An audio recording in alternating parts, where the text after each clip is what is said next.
שלום לכולם, קוראים לי עמית ברבי וזה הפרק הראשון של תיאורים וביקורת. אז אני הולך לספר לכם את העלילה של סאות' פארק מקל האמת, The Stick of Truth. העלילה מתחילה זמן קצר לאחר אירועי טרילוגיית בלאק פריידיי שבה הילדים ניהלו בעצם מלחמה בסגנון משחקי הכס או משהו כדי להשיג פלייסטיישנים ואקסבוקסים, ועכשיו הם מנהלים מלחמה ארוכה ונצחית עם מרכב שונה כדי להשיג את מקל האמת, חפץ רב עוצמה שמי ששולט בו שולט ביקום. אתה משחק בתור ילד חדש בעיר בשם דובקין, שבעצם מגויס בהתחלה לממלכת בני האדם שנלחמת בממלכת האלפים.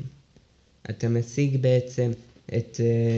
משיג במהלך המשחק את המיומנויות הדרושות, מגייס את חיילי הצבא של בני האדם, משיג את מקל האמת מידי האלפים ומגלה ביום למחרת שמישהו לקח את המקל.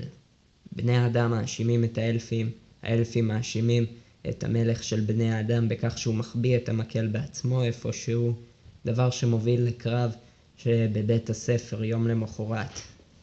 אתה צריך לבחור בשלב הזה האם אתה נשאר נאמן לחבריך בני האדם שהכניסו אותך מלכתחילה לתוך המשחק המרגש הזה, או לאלפים שיש להם משאבים רבים יותר, חיילים רבים יותר ונשקים הרבה יותר מגניבים.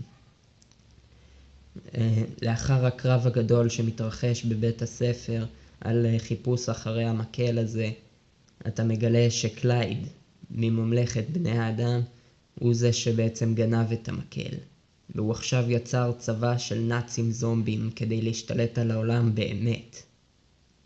אתה עליך לגייס את כל תושבי העיר שיכולים לעזור ולהילחם בו בשביל להשיג את המקל ולהציל את העולם.